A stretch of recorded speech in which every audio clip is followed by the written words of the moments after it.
Hello everyone, welcome you all at Lokesh sir unlimited study zone. बारंबार स्वागत है आप सबका। और आज हम चैप्टर नंबर 5 स्टार्ट कर रहे हैं। इसके पहले हमने बहुत शानदार तरीके से चैप्टर पढ़ा था जिसमें कि टीचिंग एंड लर्निंग प्रोसेस करी थी। बट आज जो हम चैप्टर 5 स्टार्ट कर रहे हैं जी, चैप्टर नंबर 5 हम पढ़ने वाले हैं। और इस चैप्टर का नाम है व्यक्तिक भिन्नता, मतलब इंडिविजुअल डिफरेंसेस। ओके, तो इस चैप्टर में हम पढ़ने वाले हैं इंडिविजुअल डिफरेंसेस क्या हुआ करते हैं। हिंदी में बोलते हैं इसको व्यक्तिक भिन्नता। वैयक्तिक भिन्नता। ओके, व्यक्तिक डिफरेंसेस, विभिन्नता बोलेंगे इसको, व्यक्तिक विभिन्नता। हाँ, भिन्नता भी कह दे तो कुछ गलत नहीं है। ओके, मतलब पर्सन टू पर्सन जो होते हैं आपके अपने अपने, जैसे कि दो बच्चे हैं, मान लो ये दो बच्चे हैं, ये सोनू है और ये मोनू है। ओके, तो दो बच्चे यहाँ पे आपके पास है, एक सोनू है एक मोनू है। तो सोनू मोनू में खुद के कुछ डिफरेंसेस हैं, ये कहलाएंगे इनके इंडिविजुअल डिफरेंसेस। ये इनकी व्यक्तिक भिन्नता कहलाएंगी, ये कहलाएंगे इनके इंडिविजुअल डिफरेंसेस। तो हमें इस चैप्टर में इनके इंडिविजुअल डिफरेंसेस को ही पढ़ना है कि भाई किस किस टाइप के इंडिविजुअल डिफरेंसेस हो सकते हैं। बहुत इंपॉर्टेंट चैप्टर है for specially for NVS, KVS, okay, and all type of TET examination दोस्तों। तो ये बहुत ही काम का चैप्टर है। चलिए खैर स्टार्ट करते हैं। तो चैप्टर की प्रस्तावना मैं कर देता हूँ एक बार। होता क्या बच्चों की भौतिक एवं मानसिक गुण किसी भी व्यक्ति के एक समान हो ही नहीं सकते हैं, क्योंकि जितने भी लोग हैं भाई उनके भौतिक एवं मानसिक गुण जो होते हैं वो क्या होते हैं, सारे के सारे लोगों के भौतिक और मानसिक गुण अलग अलग हैं। तो कहने का मतलब भौतिक और मानसिक गुण कभी भी एक समान हो नहीं सकते हैं। यह भिन्नता जो होती है भाषा के आधार पर, लिंग के आधार पर, बुद्धि के आधार पर, संवेग के आधार पर, ओके, तथा सामाजिक, धार्मिक इत्यादि आधार पर हुआ करती है। मतलब भौतिक भिन्नता भी है, सामाजिक भिन्नता भी है। भौतिक भिन्नता मतलब कि वो क्या होगी, आपकी बॉडी को लेकर के, शरीर के शेप, बनावट, आपकी मतलब जो आपका बॉडी पोस्चर कैसा है या आपकी फिजिक कैसी है, तो उसके बेस पे आपकी जो होती है वो भौतिक भिन्नता हुआ करती है। डन। तो एक तो हो गई भौतिक भिन्नता की बात कि भौतिक भिन्नता होती है। ओके, और इसके अलावा सामाजिक भिन्नताएं भी होती हैं, ठीक है ना। सामाजिक भिन्नताएं कौन कौन सी होती हैं कि भाई सामाजिक भिन्नताएं हैं, समाज में आप किन किन किन रिवाजों को मानते हो। धार्मिक भिन्नताएं भी होती हैं। तो इस भिन्नता के कारण ही वंशानुक्रम, पर्यावरण, आयु एवं बुद्धि तथा परिपक्वता आदि इत्यादि होता है। इस विभिन्नता का कारण वंशानुक्रम, मतलब आप किस वंश से हैं, आपकी परवरिश कैसी हुई है, आपका वातावरण क्या है, तो वातावरण क्या देता है आपको, सामाजिक भिन्नता देता है। आपकी आयु क्या है, वो भी आपको भिन्नता प्रदान करती है। बुद्धि कितनी है और परिपक्वता इत्यादि से ये भिन्नता पाई जाती है। शिक्षा के क्षेत्र में व्यक्तिक भिन्नता महत्वपूर्ण स्थान रखती है। जी हाँ, शिक्षा के क्षेत्र में व्यक्तिक भिन्नता मतलब कि इंडिविजुअल डिफरेंसेस को बहुत ज़्यादा काउंट किया जाता है। मनोविज्ञान इस तथ्य पर बल देता है कि बालकों को उनकी रुचि, क्षमताओं और योग्यता के अनुसार शिक्षा देनी चाहिए। तो जो साइकोलॉजी है, टीचिंग साइकोलॉजी, वो कहती है कि भाई आप जो है टोटली चाइल्ड सेंटर्ड रहो और बच्चे को उसकी नीड के हिसाब से, जो उसका स्तर है, जो उसका लेवल है, उसके हिसाब से आप उसकी पढ़ाई करवाओ, ना कि सभी को एक समान तौलो, है ना। और इसलिए भैया बाल विकास के दृष्टिकोण से और पेडागोजी या शिक्षा शास्त्र के दृष्टिकोण से इस चैप्टर का एक विशेष महत्व है, इसलिए हम इसको पढ़ने जा रहे हैं। चलिए, तो पहला टॉपिक लिखिए बच्चों, व्यक्तिक विभिन्नता पढ़ेंगे हम पहले टॉपिक के रूप में कि इंडिविजुअल डिफरेंसेस क्या होते हैं। तो पहला टॉपिक लिख लीजिए, व्यक्तिक विभिन्नता। ओके, इसका अर्थ बताऊंगा और इसके परिभाषा बताऊंगा, यानी इंडिविजुअल डिफरेंसेस को मैं डिफाइन करूंगा यहाँ पे। तो पहला टॉपिक लिख लीजिए, वैयक्तिक भिन्नता। बार बार मैं ऐसा गलत लिख देता हूँ, वैयक्तिक विभिन्नता। तो व्यक्तिक विभिन्नता में हम क्या जानेंगे, हम इसका अर्थ जानेंगे अभी, और इसके अर्थ के बाद, अर्थ जानने के बाद जानेंगे भैया इसका कारण क्या होता है, कि इसका कारण क्या है, ये होती क्यों है ना। व्यक्तिक विभिन्नता नहीं, कारण बाद में जानेंगे, पहले इसका परिभाषा जान लेंगे। अर्थ कह लो या इसकी परिभाषाएं जो अलग अलग साइंटिस्ट ने दी गई थी, अलग अलग साइंटिस्ट नहीं कहना चाहिए, क्या कहना चाहिए, मनोविज्ञानी। तो इसकी अर्थ और परिभाषाओं को जानते हैं। चलो भैया जानते तो धीरे धीरे करके। तो क्या है भाई व्यक्तिक विभिन्नता का अर्थ क्या है। देखो भैया, प्रकृति का नियम है कि संसार में कोई भी दो व्यक्ति पूर्णतः एक जैसे नहीं हो सकते हैं। बिल्कुल सही बात है, दो लोग के डीएनए मैच कभी नहीं करते हैं, है ना। और मतलब उनके जीन्स अलग अलग हैं, इसका मतलब वो जो होते हैं वो कभी भी एक दूसरे के कॉपी पेस्ट नहीं हो सकते हैं। जहाँ तक कि जुड़वा बच्चों का भी कई समानताओं के बावजूद उनमें अन्य प्रकार की असमानताएं दिखाई देती हैं। जुड़वा बच्चे शारीरिक बनावट से एक समान दिखते हैं, किंतु उनके स्वभाव, बुद्धि, शारीरिक, मानसिक क्षमता आदि में अंतर होता है। तो जुड़वा बच्चे काफ़ी अलग होते हैं। भिन्न भिन्न व्यक्तियों में इस प्रकार की विभिन्नता को ही व्यक्तिक भिन्नता कहा जाता है। तो अलग अलग लोगों में इस प्रकार की जो डिफरेंसेस आती हैं इसको व्यक्तिक भिन्नता कहा जाता है। वर्तमान युग में व्यक्तिक विभिन्नताओं का बहुत महत्व है और इस प्रत्यय का सर्वप्रथम प्रयोग जो है फ्रांसीसी मनोवैज्ञानिक गाल्टन ने किया था। तो भैया क्वेश्चन बनता है कि व्यक्तिक भिन्नता का प्रयोग सबसे पहले जो टर्म था यूज सबसे पहले किसने किया था? भैया लिख लो, गाल्टन। ओके, फ्रांसीसी मनोवैज्ञानिक थे, ओके, फ्रांसीसी साइकोलॉजिस्ट थे। तो गाल्टन ने यूज किया था। कहाँ से थे भैया? फ्रांस से। ओके, तो गाल्टन ने सबसे पहले इस टर्म का इस्तेमाल किया था, इस प्रत्यय का इस्तेमाल किया था। किस प्रत्यय का? व्यक्तिक भिन्नता का, इंडिविजुअल डिफरेंसेस का। ओके, प्रत्येक शिक्षार्थी स्वयं में विशिष्ट होता है। भाई आप लोग जानते हो कि हर बच्चा खुद में अनमोल होता है, खुद में एक विशिष्ट होता है। इसका तात्पर्य क्या होता है कि कोई भी शिक्षार्थी अपनी योग्यताओं, रुचियों और प्रतिभाओं में एक समान नहीं हो सकता है। मतलब हर विद्यार्थी जो होता है अपनी योग्यता में, अपनी टैलेंट में कह लो, और अपनी चाहत में, पसंद है जो उसे, रुचि बोल सकते हो उसे, ओके, और उसकी प्रतिभाओं में, प्रतिभा उसकी अलग अलग होती है। सब मतलब हर चीज़ें अलग अलग हुआ करती हैं। व्यक्तिक भिन्नता के संदर्भ में मनोवैज्ञानिकों द्वारा कुछ परिभाषाएं हैं। चलो उन परिभाषाओं को अपन देख लेते हैं फटाफट। तो सबसे पहले स्किनर की परिभाषा। तो स्किनर क्या कहते हैं? स्किनर कहते हैं कि व्यक्तिक भिन्नताओं से हमारा तात्पर्य व्यक्तित्व के उन सभी पहलुओं से है जिनका मापन या मूल्यांकन किया जा सकता है।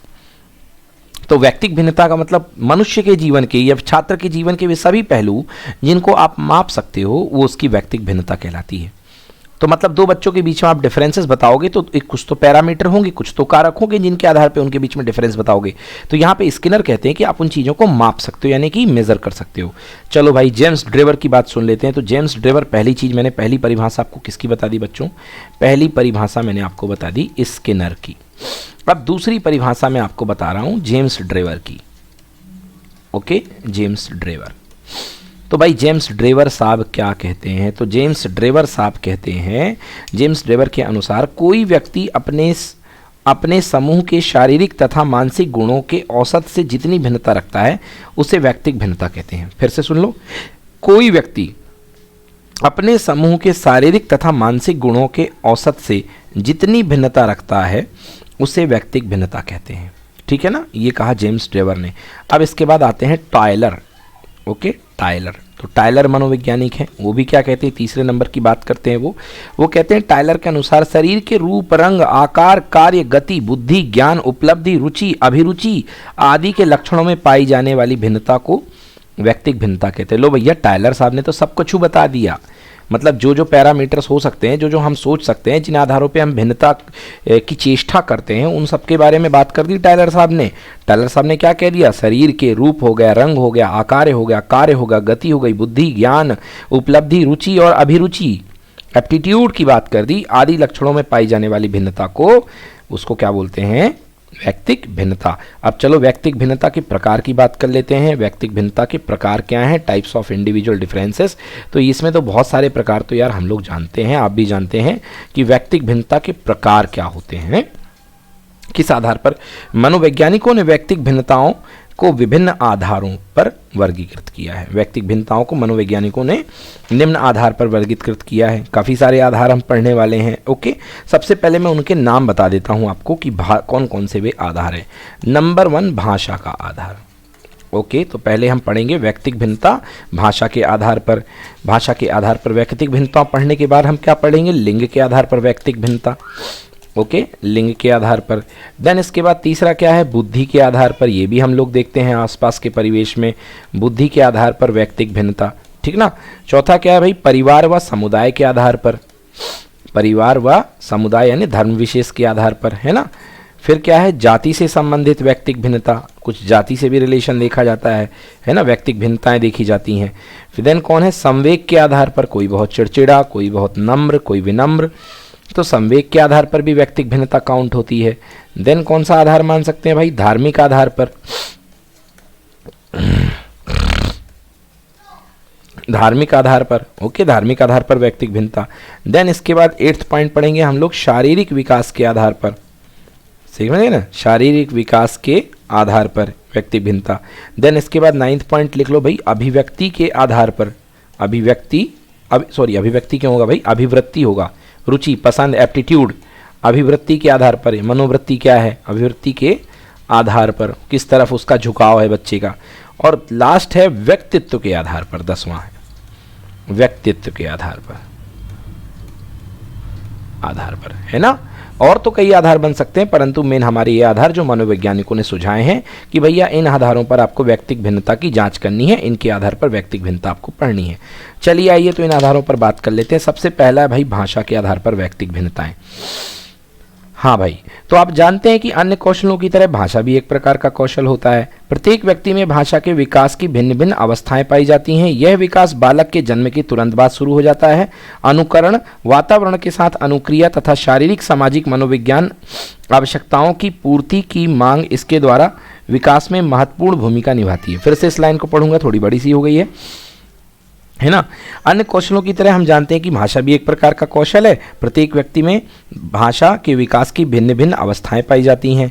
यह विकास बालक के जन्म बाद ही प्रारंभ हो जाता है। यहाँ तक तो बिल्कुल सही है।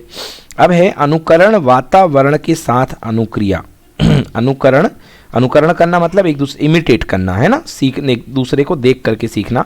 वातावरण के साथ अनुक्रिया करना मतलब कि अपने आसपास के वातावरण के साथ तालमेल बिठाना, उसके साथ अनुक्रिया करना। तथा सामाजिक विकास एवं मनोवैज्ञानिक आवश्यकताओं की पूर्ति की मांग इसके विकास में महत्वपूर्ण भूमिका निभाती है। इस विकास को धीरे धीरे परंतु एक निश्चित क्रम में होता है। ये किस विकास की बात कर गए भाई, ये भाषा के विकास की बात कर गए कि निश्चित क्रम में भाषा का विकास हुआ करता है, ठीक है ना। तो कोई बालक भाषा के माध्यम से अपने विचारों को अभिव्यक्त करने में अधिक कुशल होता है, मगर कुछ बालक जो होते हैं कुशल नहीं होते हैं। कुछ मुँहगम्मे होते हैं, बिल्कुल चुपचाप रहते हैं अंदर के अंदर, और कुछ लोग जो होते हैं वो अपने भाषा के माध्यम से अपने विचारों को बड़े आराम से अपने विचारों को एक्सप्रेस कर लेते हैं। तो ये है भाषा के आधार पर व्यक्तिक भिन्नता। और भाषा में किन किन चीज़ों का फैक्टर आ गया भाई, अनुकरण का आ गया, वातावरण के साथ अनुक्रिया आ गई, सामाजिक और शारीरिक और सामाजिक मनोवैज्ञानिक आवश्यकताएँ भी आ गई। इन चीज़ों का जो पड़ता है भाषा पर इम्पैक्ट पड़ता है। चलिए सेकेंड पढ़ते हैं, लिंग के आधार पर व्यक्तिक भिन्नताएँ। तो लिंग के आधार पर भाई व्यक्तिक भिन्नताएं, तो देखिए हम लिंग के आधार पर व्यक्तिक भिन्नताएं कैसे समझते हैं। सामान्यतः स्त्रियां कोमल प्रकृति की होती हैं, किंतु अधिगम के क्षेत्रों में बालकों एवं बालिकाओं की भिन्नता नहीं होती। स्त्रियों की शारीरिक संरचना पुरुषों से अलग होती है। सामान्यतः पुरुष स्त्रियों से अधिक लंबे होते हैं। एक ही परिवेश में रहने वाले लड़कों की अपेक्षा लड़कियों में सहनशीलता का भाव अधिक पाया जाता है। जी हाँ, तो जो लेडीज़ होती हैं तो उनमें सहनशीलता का भाव अधिक पाया जाता है। वैसे नॉर्मली देखो हम ही लोग जानते हैं कि व्यक्तिक भिन्नताएं लड़कों और लड़कियों में बहुत ज़्यादा होती हैं, ठीक ना। लिंग के आधार पर हम सब समझते हैं, ठीक है, यस। अब बुद्धि के आधार पर व्यक्तिक भिन्नता की बात कर लेते हैं। तो परीक्षणों के आधार पर यह ज्ञात हुआ है कि सभी व्यक्तियों की बुद्धि एक समान नहीं होती है। सब लोग जानते हैं ये बात को। बालकों में बुद्धि के आधार पर व्यक्तिक भिन्नता दिखाई पड़ती है। कुछ बालक अपनी आयु की अपेक्षा अधिक बुद्धिमत्ता प्रदर्शित करते हैं। इसके विपरीत कुछ बालकों में सामान्य बौद्धिक क्षमता पाई जाती है, मतलब औसत, है ना। बुद्धि परीक्षण के आधार पर यह ज्ञात किया जाता है कि कोई बालक अन्य बालक से कितना अधिक बुद्धिमान है। अगर बुद्धि परीक्षण यानी आईक्यू टेस्ट करते हैं, उससे पता चलता है कि कोई बालक जो है अन्य बालकों की तुलना में कितना अधिक प्रखर है या बुद्धिमान है, ठीक ना। तो आयु जो बुद्धि टेस्ट करने के बाद, इंटेलिजेंस टेस्ट करने के बाद हमारे पास क्या आता है, एक आता है आईक्यू। इसे बोलते हैं बुद्धि लब्धि, इसे बोलते हैं बुद्धि लब्धि। मतलब ये आईक्यू जो है वो उत्तर है इंटेलिजेंस टेस्ट का, ठीक ना, बुद्धि परीक्षण का ये आंसर है। तो आईक्यू के आधार पर आईक्यू के आधार पर भी व्यक्तिक भिन्नता पाई जाती है। मतलब आईक्यू के आधार पर जो है आप वो व्यक्तिक भिन्नता को मेजर कर सकते हो। उदाहरण स्वरूप किसी कक्षा के सभी विद्यार्थियों की बुद्धि लब्धि मापी गई। अधिकतम बालकों की बुद्धि लब्धि 90 से लेके 110 है। तो याद रखिएगा 90 से लेके 110 तक ये जो होता है बुद्धि लब्धि सामान्य का होता है। बेटा यहाँ से एक क्वेश्चन पक्का आएगा। तो 90 से लेके 110 तक जो बुद्धि लब्धि क्या है वो सामान्य है, ठीक है ना।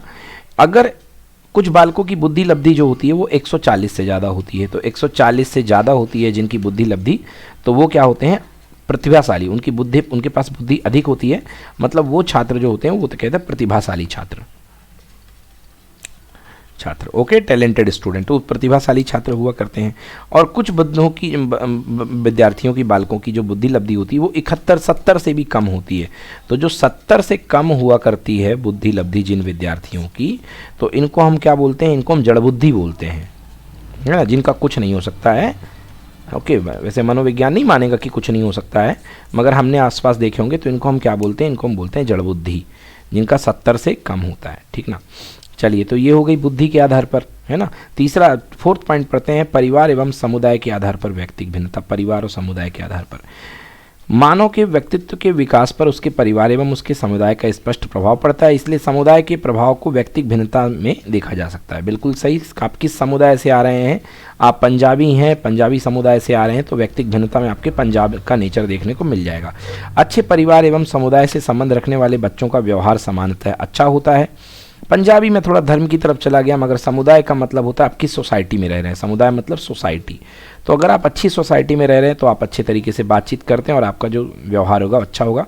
यदि किसी समुदाय में किसी प्रकार के अपराध करने की प्रवृत्ति हो तो उसका कुप्रभाव उस समुदाय के बच्चों पर भी पड़ता है। यद्यपि आर्थिक सामाजिक स्तर तथा बुद्धि लब्धि का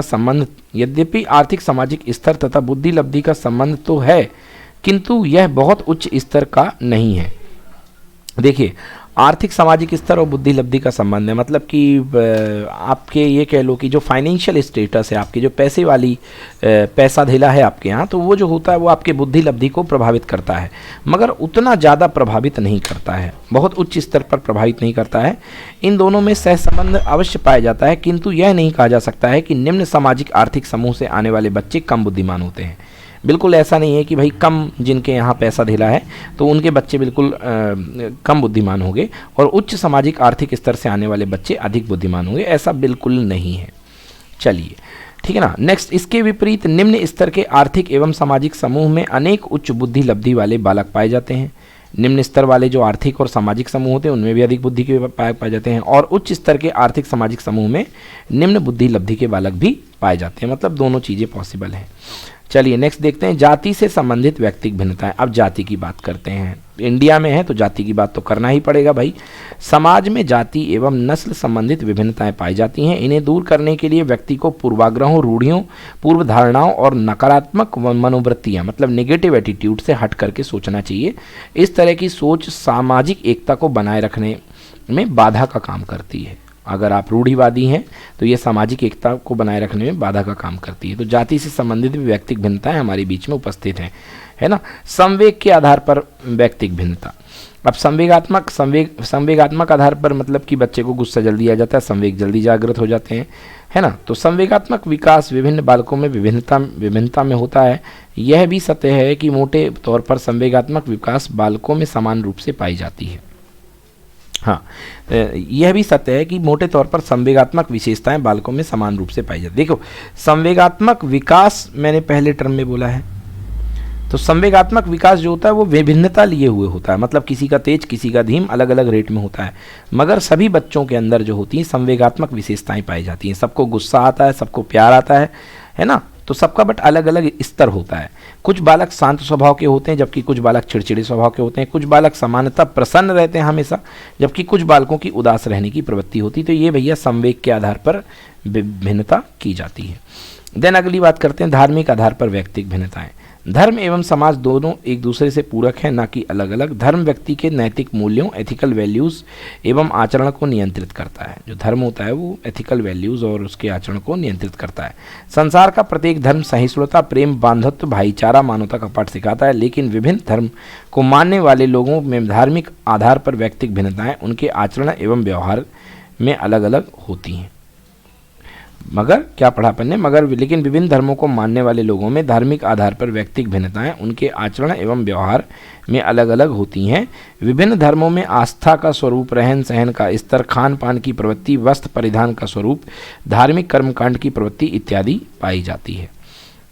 नेक्स्ट, शारीरिक विकास के आधार पर व्यक्तिगत भिन्नता। भाई शारीरिक विकास के आधार पर व्यक्तिगत भिन्नता की बात करते हैं तो शारीरिक दृष्टि से व्यक्तियों में अनेक प्रकार की विभिन्नताएं देखने को मिलती है। शारीरिक विभिन्नता रंग, रूप, आकार, भार, कद, शारीरिक गठन, लिंग भेद, शारीरिक परिपक्वता आदि के कारण हुआ करता है, ठीक ना। तो हम जैसे दो बच्चों को शारीरिक भिन्नताओं के आधार पर भी उन्हें जज करते हैं, उन्हें देखते हैं, चलिए नेक्स्ट बात करते हैं, अभिवृत्ति के आधार पर व्यक्तिक भिन्नता। सभी बालकों की अभिवृत्तियां एक समान नहीं होती हैं, सबके एप्टीट्यूड अलग अलग होता है, हम लोग जानते हैं। ओके, अभिवृत्तियां, देखो अभिवृत्तियां का मतलब होता है एप्टीट्यूड और मनोवृत्ति का मतलब होता है एटीट्यूड। ओके, मनोवृत्ति का मतलब एटीट्यूड, ठीक ना। चलिए तो लिख लो इसको भाई, अभिवृत्ति का मतलब है एप्टीट्यूड और मनोवृत्ति का मतलब एटीट्यूड।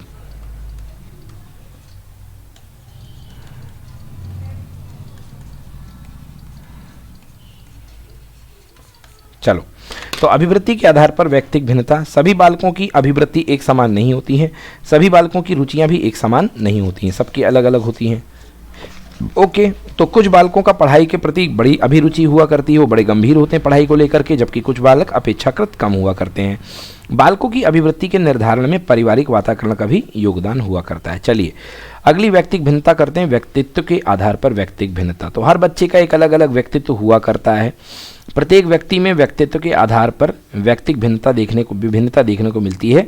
कुछ बालक अंतर्मुखी होते हैं, कुछ बालक बहुत बहिर्मुखी का मतलब बड़े ही मिलनसार टाइप के हुआ करते हैं, और कुछ बड़े इंट्रोवर्ट हुआ करते हैं। एक व्यक्ति दूसरे व्यक्ति से मिलने पर उसकी योग्यताओं से प्रभावित हो या ना हो, परंतु उसके व्यक्तित्व से प्रभावित होने बिना नहीं रह सकता है। तो ये व्यक्तिगत भिन्नता का परिणाम है। टायलर के अनुसार संभवतः व्यक्ति योग्यता की विभिन्नताओं के बजाय व्यक्तित्व की विभिन्नताओं से अधिक प्रभावित होता है। बिल्कुल सही बात कही टायलर ने कि जो व्यक्ति होता है वो योग्यता की विभिन्नताओं से प्रभावित नहीं होता है ना, योग्यता की विभिन्नताओं से प्रभावित नहीं होता है, बल्कि जो होता है व्यक्तित्व की विभिन्नताओं से प्रभावित होता है। तो ये व्यक्तिक विभिन्नताओं का परिणाम है कि व्यक्ति जो होता है व्यक्तिक भिन्नताओं से प्रभावित होता है। भाई कोई अपने डिग्री टांग के तो चलता नहीं कि मेरी इतनी योग्यता है, ठीक ना। चलिए अब बात करते हैं व्यक्तिक विभिन्नता के कारण। व्यक्तिक विभिन्नता के कारण पे बात कर लेते हैं कि व्यक्तिक विभिन्नता के कारण क्या है। तो मनोवैज्ञानिकों ने व्यक्तिक विभिन्नताओं के निम्नलिखित कारण बताए हैं। कुछ कारण हैं व्यक्तिक विभिन्नताओं के, आइए उन कारणों पे बात कर लेते हैं। नंबर 1, वंशानुक्रम। वंशानुक्रम मतलब व्यक्तिगत विभिन्नताओं का एक महत्वपूर्ण कारण वंशानुक्रम माना जाता है। मतलब आप किस वंश से आ रहे हैं, आपका कौन सा वंश चल रहा है ना। इसके कारण व्यक्ति का मानसिक विकास, बुद्धि, चिंतन, दृष्टिकोण, व्यवहार, संकीर्ण सोच एवं शारीरिक विकास, लंबाई, शरीर रंग में अंतर पाया जाता है। बिल्कुल सही बात है। तो मनोविज्ञान खुद इस बात को कूट करके मानता है कि व्यक्तिक विभिन्नता का कारण वंशानुक्रम है। अगर आप में कोई चीज़ स्पेसिफिक वंश की आती है तो वंशानुक्रम की वजह से आती ही है। वातावरण या परिवेश, वातावरण के कारकों के द्वारा भी बालकों में अंतर पाया जाता है। कहा जाता है कि जिस प्रकार का पारिवारिक या सामाजिक वातावरण होगा, बालकों के व्यक्तित्व का विकास वैसा ही होगा। वातावरण के माध्यम से ही बालकों का सामाजिक, मानसिक, सांस्कृतिक, प्रगतिशील सोच इत्यादि विकसित होती है। वंशानुक्रम एवं वातावरण दोनों व्यक्तिक विभिन्नताओं के कारण व्यक्तिक विभिन्नताओं को प्रभावित करते हैं। बालक पर सभी प्रकार के वातावरणों का सकारात्मक एवं नकारात्मक प्रभाव पड़ता है, चाहे वह सामाजिक, आर्थिक, भौगोलिक एवं सांस्कृतिक वातावरण क्यों ना हो, उस पर हर प्रकार के वातावरण का प्रभाव पड़ता है। देन बात करते हैं अगला प्रभावित करने वाला व्यक्तिक भिन्नता का कारण है आयु एवं बुद्धि, ठीक है ना। आयु एवं बुद्धि, अगर आप दो अलग अलग आयु के लोगों को कंपेयर कर दोगे तो यार उनमें व्यक्तिक भिन्नता बेशक होगी, उनमें डिफरेंसेस होंगे। अगर दो अलग अलग बुद्धि के लोगों को डिफरेंस कर दो तो उनमें अलग अलग आपको फर्क देखने को मिलेगा। यही तो व्यक्तिक भिन्नता है। तो बालक की आयु में वृद्धि होने के साथ साथ उसका शारीरिक, मानसिक और संवेगात्मक विकास भी होता रहता है। इसी विकास के कारण व्यक्तिगत भिन्नता आती रहती है। इसलिए विभिन्न आयु के बालकों में अंतर दिखाई देता है। इसी प्रकार बुद्धि के कारण अंतर भी होता है। कुछ बालक तीव्र बुद्धि के होते हैं, कुछ सामान्य बुद्धि के, कुछ मंद बुद्धि के, अर्थात सभी बालक समान बुद्धि के नहीं होते हैं। आयु में वृद्धि से बालक की रुचि और बुद्धि के अंतर से बालक की शैक्षिक प्रगति में अंतर देखने को मिलता है। बिल्कुल सही बात है ना। आयु में बढ़ने के साथ साथ जो है उसकी शैक्षिक प्रगति में अंतर देखने को मिलता है।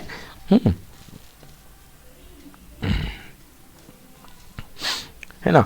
तो आयु में जो वृद्धि होती है उससे बालक की रुचि तथा बुद्धि के अंतर से बालक की शैक्षिक प्रगति में अंतर देखने को मिलता है। उदाहरण, किसी की बुद्धि लब्धि 71 से कम है तो किसी की बुद्धि लब्धि 140 से अधिक, ठीक है ना। तो ये भी व्यक्तिक भिन्नता का कारण है, व्यक्तिक भिन्नता का एक उदाहरण है, ठीक है ना। इसके आधार पर आप व्यक्तिक डिफरेंसेस देख सकते हो। परिपक्वता की बात करते हैं। परिपक्वता एक ऐसी स्थिति है जिसमें व्यक्ति किसी कार्य को करने में स्वयं को सक्षम पाता है। सीखने के आधार पर सीखने का आधार भी परिपक्वता ही है। परिपक्वता एक ऐसी स्थिति है जिसमें व्यक्ति किसी कार्य को करने में स्वयं को सक्षम पाता है। सीखने का आधार भी परिपक्वता ही है। मनोवैज्ञानिकों के अनुसार एक बालक तब तक नहीं सीख सकता है जब तक कि वह सीखने के लिए तैयार न हो अथवा परिपक्व न हो। इसीलिए सीखने का आधार परिपक्वता है, जब तक वो सीखने के लिए परिपक्व न हो। लेकिन बालक जन्म के समय पूर्ण परिपक्व नहीं होता है। परिपक्वता किशोरावस्था में आती है। यह परिपक्वता कुछ बालकों में जल्दी आती है तथा कुछ बालकों में देर में आती है। ठीक, नेक्स्ट देखिए, लैंगिक विभिन्नताएं। तो लैंगिक विभिन्नता के कारण भी व्यक्तिगत विभिन्नताएं भी पाई जाती हैं। लड़कियों का शारीरिक एवं मानसिक विकास लड़कों की अपेक्षा पहले होता है। शारीरिक संरचना के आधार पर लड़के एवं लड़कियों में अंतर पाया जाता है। तो लड़कियों का जो शारीरिक और मानसिक विकास है वो लड़कों की अपेक्षा में पहले होता है और शारीरिक संरचना के आधार पर लड़के एवं लड़कियों में अंतर पाया जाता है। 5th पॉइंट भी हो गया। चलिए अगला, व्यक्तिगत विभिन्नता जानने की विधियां। अब हम जानते हैं कि व्यक्तिगत विभिन्नता जानने की विधियां क्या हैं, वो कौन कौन सी विधियां हैं जिनसे हम व्यक्तिगत विभिन्नता जान सकते हैं, है ना, मतलब इंडिविजुअल डिफरेंसेस को पता कर सकते हैं। तो मनोवैज्ञानिकों ने व्यक्तिगत विभिन्नता का अध्ययन करने के लिए अनेक विधियों का प्रतिपादन किया है, जिसमें से कुछ महत्वपूर्ण विधियों का प्रतिपादन इस प्रकार किया जा रहा है। पहला, बुद्धि परीक्षण। बुद्धि के आधार पर बालकों में स्पष्ट विभिन्नता पाई जाती है, अतः बुद्धि मापकर हम व्यक्तियों की भिन्नता, व्यक्तिगत विभिन्नताओं को माप सकते हैं। मनोवैज्ञानिक ने अनेक तरह के बुद्धि परीक्षण का निर्माण किया है। सामान्यतः बुद्धि परीक्षणों को प्राप्तांकों के आधार पर बुद्धि लब्धि ज्ञात करते हैं। फिर से इस बात को बोलूँगा, मनोवैज्ञानिकों ने अनेक तरीके के बुद्धि परीक्षण का निर्माण किया। सामान्यतः बुद्धि परीक्षणों के प्राप्तांकों के आधार पर बुद्धि लब्धि ज्ञात करते हैं और हम बुद्धि लब्धि के आधार पर स्पष्ट रूप से बालकों को बौद्धिक भिन्नता के आधार पर अध्ययन कर पाते हैं। और हम बुद्धि लब्धि के आधार पर स्पष्ट रूप से हम बालकों की बौद्धिक विभिन्नता का अंतर का अध्ययन कर पाते हैं। तो ये पहला है बुद्धि परीक्षण। दूसरा है उपलब्धि परीक्षण। बालकों में व्यक्तिगत भिन्नता का एक प्रमुख कारण शैक्षिक उपलब्धि होती है। जो बालकों में व्यक्तिगत भिन्नता पाई जाती है उसका कारण जो होती है वो शैक्षिक उपलब्धि हुआ करती है। अतः शैक्षिक उपलब्धि को मापकर हम व्यक्तिगत विभिन्नता की मात्रा का अनुमान लगा सकते हैं। मनोवैज्ञानिकों ने विभिन्न भिन्न विषयों में शैक्षिक उपलब्धि के माप के लिए अलग अलग परीक्षण बनाए हैं, जिनके आधार पर हम छात्रों में शैक्षिक उपलब्धि के विचार से होने वाली व्यक्तिगत विभिन्नता का मापन कर सकते हैं। देन नेक्स्ट पढ़ते हैं संवेग परीक्षण। बालकों की अभिव्यक्ति विभिन्नता का अध्ययन संवेग परीक्षण के आधार पर भी किया जा सकता है। विशेष परीक्षणों एवं उपकरणों के माध्यम से बालकों की संवेगात्मकता के स्तर का मापन करके यह आसानी से सुनिश्चित किया जा सकता है कि कौन सा बालक संवेगात्मक रूप से अधिक स्थिर तथा कौन सा बालक संवेगात्मक रूप से कम स्थिर है। ठीक है ना, एक बार फिर से पढ़ देता हूं मैं इस बात को कि बालकों की व्यक्तिगत विभिन्नता का अध्ययन संवेग परीक्षण के आधार पर भी किया गया है। हाँ, मतलब व्यक्तिगत भिन्नता को संवेग परीक्षण के आधार पर भी नापा गया है ना। विशेष परीक्षणों एवं उपकरणों के माध्यम से बालकों की संवेगात्मकता के स्तर का मापन करके आसानी से सुनिश्चित किया जा सकता है कि कौन सा बालक संवेगात्मक रूप से अधिक स्थिर है और कौन सा बालक संवेगात्मक रूप से कम स्थिर है। नेक्स्ट है अभिक्षमता परीक्षण। ओके, अभिक्षमता परीक्षण। तो मनोवैज्ञानिकों ने कई तरीके के अभिक्षमता परीक्षण का निर्माण किया है। इन अभिक्षमता परीक्षणों के माध्यम से यह आसानी से सुनिश्चित कर लिया जाता है कि बालक कौन कौन सी अभिक्षमता के विचार से बालकों में कौन सी अभिक्षमता के विचार से कितनी भिन्नता है। इसका विशेष लाभ शिक्षकों को होता है। शिक्षक उसी के अनुसार बालक के शिक्षण दिए जाने का स्तर तय करते हैं। बिल्कुल सही। नेक्स्ट बात करते हैं अभिरुचि परीक्षण। अभिरुचि परीक्षण के आधार पर भी बालकों का व्यक्तिगत भिन्नता का पता बड़ी आसानी से लगाया जा सकता है। अभिरुचि के अंतर्गत बालकों में बहुत सारी विभिन्नता पाई जाती है। कुछ बालकों की अभिरुचि कुछ खास विषयों में अधिक होती है, जबकि अन्य दूसरे विषयों में उनकी अभिरुचि कम होती है। अभिरुचि परीक्षणों के माध्यम से इस तरह का व्यक्तिगत विभिन्नता काफ़ी आसानी से अध्ययन कर लिया जाता है। तो क्या अभिरुचि परीक्षणों के माध्यम से इस तरह की व्यक्तिगत विभिन्नता का काफ़ी आसानी से परीक्षण कर लिया जाता है। लास्ट है व्यक्तित्व परीक्षण। बालकों के व्यक्तित्वशील गुणों में से स्पष्ट विभिन्नता होती है, जिनका अध्ययन विभिन्न तरीके के व्यक्तिगत परीक्षणों के आधार पर आसानी से किया जाता है। इन विभिन्न परीक्षणों के माध्यम से यह आसानी से सुनिश्चित किया जाता है कि एक व्यक्ति या छात्र के शील गुणों में से अन्य छात्र या व्यक्तियों के शील गुणों में कितनी अधिक अधिक है या कम विभिन्नता है, मतलब एक बच्चे का जो व्यक्तित्व है दूसरे से कितने से वेरी कर रहा है, उसके रिस्पेक्ट में कैसे बदल रहा है। चलिए, तो अब ये हो गया। अब देखिए शिक्षा के क्षेत्र में व्यक्तिगत भिन्नता को किस प्रकार से लिया जाता है। तो अगला टॉपिक है शिक्षा के क्षेत्र में। तो अपन ने इसके पहले क्या टॉपिक पढ़ा, हमने इसके पहले पढ़ा व्यक्तिगत भिन्नता का कारण। तो आप लोग लिख सकते हैं व्यक्तिगत भिन्नता में मैंने आपको 4 कारण बताए। ओके, व्यक्तिगत भिन्नता के कारण।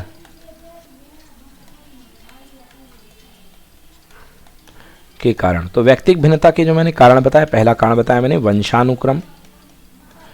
वंशानुक्रम। दूसरा मैंने बताया पर्यावरण या परिवेश। तीसरा मैंने बताया आयु या बुद्धि। चौथा मैंने बताई परिपक्वता। और पांचवा मैंने बताया व्यक्तिगत भिन्नता का कारण लैंगिक विभिन्नताएं। ओके, और व्यक्तिगत विभिन्नता को जानने की विधियां, डिफरेंसेस इनको जानने की विधि। तो अपन ने जानने की विधि के बारे में कुछ टेस्ट पढ़े।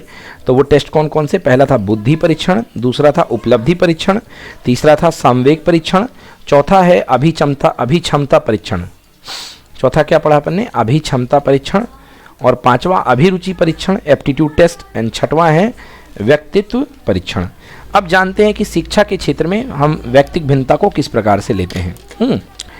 तो शिक्षा के क्षेत्र में भी व्यक्तिगत भिन्नताएं बहुत महत्वपूर्ण स्थान रखती हैं। आइए इनके बारे में पढ़ते हैं। इनके निम्न प्रकार हैं। नंबर 1, शिक्षा का स्वरूप, है ना। तो मतलब व्यक्तिगत भिन्नताओं के आधार पर अब हम शिक्षा का स्वरूप डिजाइन करते हैं। पहला पॉइंट तो है व्यक्तिगत, है ना, शिक्षा के क्षेत्र में व्यक्तिगत भिन्नताएं का बहुत महत्वपूर्ण स्थान है, उसके हिसाब से हम शिक्षा का स्वरूप डिजाइन करते हैं। और दूसरा पॉइंट क्या है, पाठ्यक्रम का निर्धारण। तो एक शिक्षा का स्वरूप क्या होना चाहिए, व्यक्तिगत भिन्नताओं के आधार पर उस चीज़ को तय करना है। और दूसरा पाठ्यक्रम का निर्धारण। मनोविज्ञान इस बात पर जोर देता है। तो पहले हम क्या पढ़ते हैं भाई, शिक्षा का स्वरूप पढ़ लेते हैं कि व्यक्तिगत भिन्नता का जो एक शिक्षा के क्षेत्र में जो कारक है वो है शिक्षा का स्वरूप। वो डिसाइड करता है व्यक्तिगत भिन्नताओं को, वो एडजस्ट करके चलता है शिक्षा का स्वरूप। मनोविज्ञान इस बात पर जोर देता है कि बालकों की रुचियों, क्षमताओं, योग्यताओं आदि में अंतर होता है, अतः हम सभी बालकों के लिए समान शिक्षा का आयोजन सर्वथा अनुचित है। इस बात को ध्यान रखते हुए मंदबुद्धि, पिछड़े हुए बालक तथा शारीरिक दोष वाले बालकों के लिए अलग अलग विद्यालयों में अलग अलग प्रकार की शिक्षण तथा प्रशिक्षण की व्यवस्था की जाती है। व्यक्तिगत विभिन्नता का ज्ञान शिक्षकों एवं विद्यालय प्रबंधकों को कक्षा के वर्गीकरण में सहायता प्रदान करता है। व्यक्तिगत विभिन्नता का ज्ञान, इससे वो क्या करते हैं, उसको जान करके वो सही वर्गीकरण कर पाते हैं। शिक्षार्थी व्यक्तिगत भिन्नता को प्रदर्शित करते हैं, अतः एक शिक्षक को सीखने के विविध अनुभवों को उपलब्ध कराना चाहिए। बिल्कुल सही बात है, क्योंकि व्यक्तिगत भिन्नता बच्चे दिखाते हैं तो शिक्षक को अधिगम की अलग अलग टेक्निक का इस्तेमाल करना चाहिए। उसको सीखने के विभिन्न प्रकार के जितने टैलेंट है उसके पास, उसको सामने रख देना चाहिए। शिक्षक को अलग अलग तरीके के विविध अनुभवों को उपलब्ध कराना चाहिए, जिससे बच्चा किसी भी तरीके से सीख जाए। कक्षा का आकार तय करने में भी व्यक्तिगत भिन्नता का बहुत ज्ञान विशेष सहायक होता है। यदि कक्षा के अधिकतर बालक अधिगम में कमजोर हों तो कक्षा का आकार कम होना चाहिए। व्यक्तिगत विभिन्नता का सिद्धांत व्यक्तिगत शिक्षण पर जोर डालता है। इसके अनुसार बालकों की आवश्यकताओं को ध्यान में रख करके उसकी शिक्षा व्यवस्था की जानी चाहिए ताकि उसका सर्वांगीण विकास हो। ठीक है ना। तो भाई व्यक्तिगत भिन्नता जो है वो व्यक्तिगत शिक्षण पर भी जोर डालता है, ठीक है ना, जिससे कि बच्चे की आवश्यकताओं को अपन पूरा कर पाएँ। दूसरा जो है शिक्षा के क्षेत्र में व्यक्तिगत भिन्नता जो है उसके हिसाब से पाठ्यक्रम को निर्धारित किया जाता है। उसको व्यक्तिगत भिन्नता को ध्यान में रखते हुए पाठ्यक्रम का निर्धारण। तो पाठ्यक्रम के निर्धारण एवं विकास में भी व्यक्तिगत भिन्नता की प्रमुख भूमिका होती है। तो पाठ्यक्रम का निर्धारण है और फिर पाठ्यक्रम का विकास है, उसमें व्यक्तिगत भिन्नता की छाप होती है। बालकों की आयु, कक्षा आदि को ध्यान में रखते हुए प्रत्येक कक्षा के लिए अलग अलग प्रकार की पाठ्यचर्चा का निर्माण किया जाता है एवं उन्हें अलग अलग प्रकार से लागू भी किया जाता है। उदाहरण स्वरूप बच्चों की पुस्तकें अधिक चित्रमय एवं रंगीन होती हैं, बट जैसे जैसे वह आयु में वृद्धि होती है उनकी पुस्तकों के स्वरूप में अंतर दिखाई देने पड़ता है। इसी प्रकार प्राथमिक कक्षा के बच्चों को खेलकूद के जरिए शिक्षा देने पर जोर दिया जाता है। बालकों के निर्देशन में भी व्यक्तिगत भिन्नता की विशेष भूमिका होती है। बिल्कुल सही बात है, बालकों के निर्देशन में भी व्यक्तिगत भिन्नता की विशेष भूमिका होती है, क्योंकि हर बच्चा अलग अलग है तो उसको अलग अलग तरीके से आप निर्देशित करोगे, है ना। व्यक्तिगत विभिन्नता का ज्ञान शिक्षकों को बालकों के शारीरिक दोषों को समझने में सहायता प्रदान करता है एवं इसे ध्यान में रखते हुए उन बच्चों के लिए विशेष प्रकार की शिक्षा की व्यवस्था की जाती है। तो ये व्यक्तिक भिन्नता का ही परिणाम है कि अलग अलग तरीके के स्कूल चलाए जाते हैं, अलग अलग टाइप के बच्चों के लिए अलग अलग कक्षा के प्रबंध किए जाते हैं। ये सारा व्यक्तिक भिन्नता का ही परिणाम है। तो मित्रों, ये हमारा एक छोटा सा चैप्टर था, इंडिविजुअल डिफरेंसेस, व्यक्तिक भिन्नता, जिसको हमने एक ही क्लास में सुपर फास्ट स्पीड के साथ कर लिया है कंप्लीट।